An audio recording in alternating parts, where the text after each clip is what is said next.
ఓం సాయిరామ్. ఆ సాయినాథుని ఆశీర్వాదంతో ప్రతి ఒక్కరూ కూడా ఆనందంగా, ఆరోగ్యంగా, అష్టైశ్వర్యాలతో ఉండాలని మనస్ఫూర్తిగా కోరుకుంటున్నానండి. అనంతకోటి బ్రహ్మాండ నాయక రాజాతిరాజా యోగిరాజా పరబ్రహ్మ శ్రీ సచ్చిదానంద సద్గురు సాయినాథ్ మహారాజుకి జై. ఈరోజు బాబాగారు మన కోసం అందించినటువంటి సందేశం ఏంటి అంటే, తల్లి నన్ను స్మరిస్తూ ఒకదాన్ని తాకు, నీ భవిష్యత్తులో ఏముందో తెలుసుకో అని చెప్పి బాబాగారు అయితే అంటున్నారండి. మరి బాబాగారు మనతో ఏం చెప్పాలి అనుకుంటున్నారో తెలుసుకోవాలి అంటే వీడియోని చివరి వరకు స్కిప్ చేయకుండా చూడండి. అలాగే మన ఛానల్ని ఫస్ట్ టైం చూస్తున్న వాళ్ళైతే సబ్స్క్రైబ్ చేసుకొని పక్కనున్న బెల్ ఐకాన్ని క్లిక్ చేయడం అసలు మర్చిపోద్దండి. ఓం సాయిరామ్, ఓం సాయినాథాయ నమః అని కామెంట్ చేయడం కూడా అసలు మర్చిపోకండి. ఇక బాబాగారు అందించిన సందేశం గురించి చూస్తే, తల్లి మన ముందు మూడింటిని అయితే పెట్టారు బాబాగారు. ఒక్కసారి మనస్ఫూర్తిగా బాబాగారిని తలుచుకొని ఓం సాయిరామ్ అని అనుకుని ఈ మూడింటిలో ఒకదాన్ని తాకండి. బాబాగారు మనకేం చెప్పబోతున్నారో ఇప్పుడు తెలుసుకుందాం. ఇక అందులో మొదటిది గంట, అలాగే రెండవది తామర పువ్వు, మూడవది పవిత్రమైన దీపం. ఈ మూడు కూడా పరమ పవిత్రమైనవన్నమాట. చాలా అంటే చాలా మంచివని చెప్పుకోవచ్చు. మీ మనసులో కోరికను అనుకుని గట్టిగా ఒక్కసారి బాబాని తలుచుకొని ఈ మూడిట్లో ఒకదాన్ని తాకండి. ఇక మీ భవిష్యత్తు ఏంటో అన్నీ కూడా స్వయంగా మన తండ్రి మాటల్లోనే తెలుసుకుందాం. మీకు ఏదైతే మిమ్మల్ని ఆకర్షిస్తుందో అదే మీ జవాబు. ఇక బాబాగారు ఏం చెప్తున్నారో ఇప్పుడు తెలుసుకుందాము. ఈ మూడిట్లో మీరు ఏది ఎంచుకున్నది నాకు తప్పకుండా మీరు మనసులో అనుకుని కామెంట్ సెక్షన్లో తెలియచేయండి. అలాగే ఇక అందరూ కూడా కోరుకున్నారు కదా తల్లి, ఇక మీరు ఎంచుకున్న సింబల్కి ఎలాంటి సందేశాన్ని బాబాగారు ఇవ్వబోతున్నారో ఇప్పుడు మనం తెలుసుకుందాం. మొదటగా గంట. గంట ఎంచుకున్న వారికి బాబాగారు ఏం చెప్తున్నారు అంటే, తల్లి నువ్వు గంటను ఎంచుకున్నావు అంటే అది ఒక జాగృతి సంకేతం. ఇప్పటి వరకు నీ జీవితంలో చాలా ఆలస్యాలు జరిగాయి. నీ కష్టానికి సరైన ఫలితం రాలేదు. చాలాసార్లు ఎందుకు బాబా నాకే ఎందుకు ఇలా జరుగుతుంది అని బాధపడ్డావు. ఇలా చూడమ్మా, నువ్వు పువ్వు ఎంచుకున్నావు అంటే అది ఒక శుభ సంకేతము. నీ హృదయం చాలా పవిత్రం, ఎవరికి కూడా కీడు కోరవు. కానీ చాలామంది నీ మంచితనాన్ని ఉపయోగించుకుంటున్నారు. దానితో నువ్వు లోపల బాధపడుతున్నావు కదా. నీ మనసు ఎంత మంచిదో నాకు తెలియని విషయమా? ఇప్పుడు నీ జీవితంలో ప్రేమ, శాంతి, ఆనందం రాబోతున్నాయి. నీకు నచ్చిన వ్యక్తి తిరిగి వస్తారు, లేదా నీ జీవితంలో ఒక మంచి వ్యక్తి ప్రవేశిస్తారు. కుటుంబంలో కూడా ఒక శుభవార్త నీకు వినపడుతుంది. ఒకటి గుర్తుపెట్టుకో అమ్మా, ఎవరిని నమ్మాలో జాగ్రత్తగా నిర్ణయించుకో. ప్రతి గురువారం నీ బాబా దగ్గర దీపం వెలిగించు. నీ జీవితంలో సంతోషం పెరుగుతుంది. అవును తల్లి. ఇక మూడవది దీపం.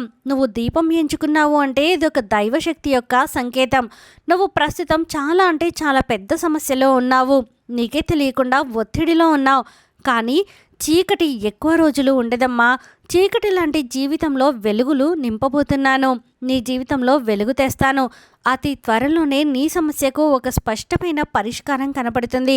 డబ్బు సమస్యలు తగ్గుతాయి, మనసు ప్రశాంతమవుతుంది.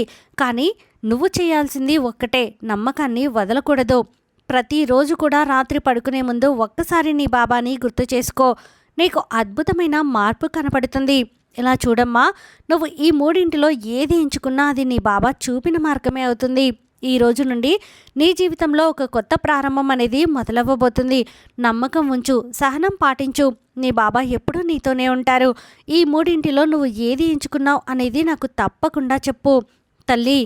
ఇలా చూడమ్మా, గంట, పువ్వు, దీపం, ఇలా నువ్వు ఈ మూడింట్లో ఏది ఎంచుకున్నా అది నా ఆశీర్వాదమే అని మర్చిపోవద్దు. నా ఆశీర్వాదం ఉంది కాబట్టే ఇది నువ్వు ఎంచుకున్నావు. ఇక నీ భవిష్యత్తు బ్రహ్మాండంగా ఉంటుంది. ఇలా చూడమ్మా, ఇంకా ఈ సందేశం అయిపోలేదు. ఆఖరి వరకు విను. వినకపోతే నువ్వు ఒక మంచి అవకాశాన్ని మిస్ చేసుకున్నట్లే తల్లి. ఎందుకంటే చివరిలో ఒక ముఖ్యమైన విషయం చెబుతాను కాబట్టి ఆఖరి వరకు వినమ్మా తల్లి. చూడమ్మా బంగారం, ఇప్పటి వరకు నువ్వు విన్నది కేవలం ఒక సంకేతం మాత్రమే. కానీ ఇప్పుడు బాబా నీతో నేరుగా మాట్లాడుతున్నారు. నీ హృదయం లోపల నువ్వు దాచుకున్న బాధ, నువ్వు ఎవ్వరికీ చెప్పని కన్నీళ్ళు, నీ ఒంటరితనం, ఇవన్నీ నాకు తెలుసు. నువ్వు ఒంటరిగా లేవు, నేను నీతోనే ఉన్నానమ్మా, నీ వెంటే ఉన్నాను. ఎంతోమంది మధ్యలో ఉన్నా సరే నీ మనసు మాత్రం ఖాళీగా అనిపించింది కదా. ఎంత నవ్వినా లోపల మాత్రం నువ్వు ఏడ్చావు, మనస్ఫూర్తిగా రావడం లేదు. ఎంత ప్రయత్నించినా ఫలితం రాకపోవడంతో విసిగిపోయావు తల్లి. ఇది నీ శాపం కాదు, నీ పరీక్ష. ఎందుకు ఈ కష్టాలు వచ్చాయి బాబా అని అడుగుతున్నావా? నీ జీవితంలో వచ్చిన ప్రతి కష్టం నీకు ఒక పాఠం నేర్పించడానికి మాత్రమే. నీ పూర్వజన్మలో చేసిన కొన్ని కర్మల ఫలితం ఈ జన్మలో కనపడుతుంది. భయపడకమ్మా, నువ్వు ఇప్పుడు మంచి మార్గంలో ఉన్నావు కాబట్టి నీ కష్టాలు తగ్గబోతున్నాయి. త్వరలో జరిగే మార్పులు ఏంటో తెలుసుకో. ఇప్పుడు విను. నీ జీవితంలో త్వరలోనే 3 అతిపెద్ద మార్పులు వస్తాయి. ఒకటి ఆర్థిక మార్పు, రెండవది డబ్బు విషయంలో ఇప్పటి వరకు నువ్వు చాలా కష్టాలు పడ్డావు కదా, ఇబ్బందులు పడ్డావు కదా. త్వరలోనే ఒక కొత్త ఆదాయ మార్గం వస్తుంది. అది చిన్నదిగా మొదలవుతుంది కానీ పెద్దదిగా మారుతుంది. సంబంధాల్లో మార్పులు వస్తాయి. నీకు దూరమైన వాళ్ళు తిరిగి వస్తారు, లేదా నీ జీవితంలో కొత్త మంచి వ్యక్తి వస్తారు. ఈసారి నీకు నిజంగా విలువ ఇచ్చేవాళ్ళు మాత్రమే నీతో ఉంటారు. అలాగే మనశ్శాంతి. ఇప్పటి వరకు నువ్వు చాలా టెన్షన్లలో, ఆందోళనలో, బాధల్లో ఉన్నావు. కానీ త్వరలోనే నీ మనసు ప్రశాంతంగా మారుతుంది. నువ్వు నీ జీవితం మీద మళ్ళీ కంట్రోల్ తీసుకుంటావు. నీ సాయి ఇచ్చే హెచ్చరిక ఏంటో నీకు తెలుసా? ఇలా చూడమ్మా తల్లి, ఇప్పుడు ఒక ముఖ్యమైన విషయం వినమ్మా. నువ్వు మళ్ళీ అదే తప్పు అస్సలు చేయకూడదు.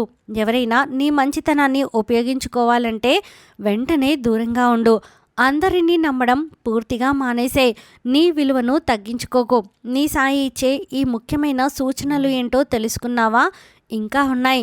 ఒకటి, ప్రతిరోజు ప్రార్థన. రోజు కనీసం 5 నిమిషాలైనా నీ సాయిని గుర్తు చేసుకో. 2, నమ్మకం వదలకు. ఎట్టి పరిస్థితుల్లో అయినా సరే నన్ను కాపాడతారు అన్న నమ్మకాన్ని ఉంచు. 3వది, మంచి పనులు చేయి. ఎవరైనా అవసరంలో ఉంటే సాధ్యమైనంత సహాయం చేయి. నీకు అది 10 రెట్లు తిరిగి వస్తుంది. ఒక రహస్య సంకేతం తల్లి, వినమ్మా. ఇది చాలా అంటే చాలా ముఖ్యమైన విషయం. రానున్న 48 గంటల్లో నీకు ఒక చిన్న సంకేతం అయితే కనపడుతుంది. అది ఒక ఫోన్ కాల్ ద్వారా అయి ఉండొచ్చు, లేదా మెసేజ్ అయి ఉండొచ్చు, లేదా ఒక వ్యక్తి ద్వారా వచ్చే వార్త కావచ్చు. కానీ అది నీ బాబా నీకు పంపిన సంకేతం. దాన్ని అస్సలు నిర్లక్ష్యం చేయకమ్మా. నువ్వు ప్రత్యేకమైన బిడ్డవి, సాయి బిడ్డవి. నా ఈ మాటలు పొల్లుపోవు తల్లి. నువ్వు సాధారణ వ్యక్తివి కాదు, నీ సాయి ప్రత్యేకంగా ఎంచుకున్న బిడ్డవి. అందుకే చెబుతున్నానమ్మా, ఈ సందేశం నీకు కనపడి నువ్వు విన్నావంటే ఇది యాదృచ్ఛికం కాదు, ఇది ఒక సంకేతం. నీ జీవితాన్ని మార్చే నిర్ణయం. ఇప్పుడు ఒక నిర్ణయం తీసుకో. ఇకపై నేను నా జీవితాన్ని మారుస్తాను అని. నీ ఆలోచనలు మార్చు, అలవాట్లు మార్చు. అప్పుడు నీ జీవితం ఆటోమేటిక్గా మారిపోతుంది. ఈరోజు రాత్రి నువ్వు చేయాల్సిన ఒక పని చెబుతాను, వింటావా తల్లి? జాగ్రత్తగా వినమ్మా తల్లి. ఇలా చూడమ్మా, రాత్రి పడుకునే ముందు కళ్ళు మూసుకొని బాబాని గుర్తు చేసుకొని ఓం సాయిరామ్, ఓం సాయిరామ్ అని 21 సార్లు చెప్పు తల్లి. నీ కోరిక చెప్పుకో. నన్ను చేరుకునే శక్తివంతమైన పద్ధతి, అద్భుతం ఎలా జరుగుతుందో తెలుసా? నువ్వు ఊహించవు. అద్భుతాలు ఒక్కసారిగా జరగవమ్మా. అవి చిన్న చిన్న మార్పులతో మొదలవుతాయి. ఒకరోజు నువ్వే ఆశ్చర్యపోతావు, నా జీవితం ఇలా ఎలా మారిపోయింది బాబా అని నీకే ఆశ్చర్యపోతావు. ఒక్కసారి నా మాట వినమ్మా, నేనున్నాను, భయపడకు. నీ కన్నీళ్ళు ఇక ఎక్కువ రోజులు అస్సలు ఉండవు అని చెప్పి బాబాగారు అయితే అంటున్నారండి.